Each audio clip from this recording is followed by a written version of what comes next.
اور برمنگھم سے ملحقہ قصبہ والسل میں کورونا وائرس نے لوگوں کو شدید خوف میں مبتلا کر رکھا ہے۔ روزانہ کی بنیاد پر مہلک وائرس کے نئے کیسز منظر عام پر آ رہے ہیں اور ہلاکتوں میں بھی بتدریج اضافہ ہو رہا ہے۔ تفصیلات عرفان احمد فرار کی رپورٹ میں دیکھیے۔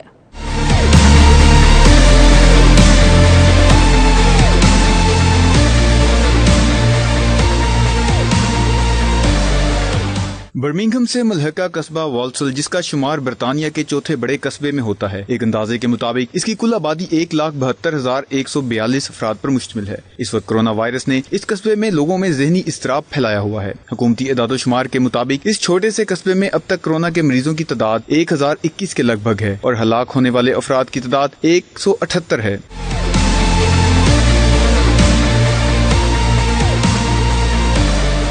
والسل میں کورونا وائرس سے متاثرہ افراد میں بڑی تعداد برطانوی نژاد پاکستانی شہریوں، بالخصوص ضلع میرپور کے آبائی رہائشیوں کی ہے۔ زیادہ تر مریضوں کا تعلق ضلع میرپور اور اس کے ملحقہ دیہی علاقوں رٹھوہا، محمد علی، کاکڑا ٹاؤن، اسلام گڑھ اور ڈڈیال سے ہے۔ برطانوی حکومت لاک ڈاؤن میں نرمی کرنا چاہ رہی ہے، مگر ابھی خطرہ پوری طرح سے ٹلا نہیں۔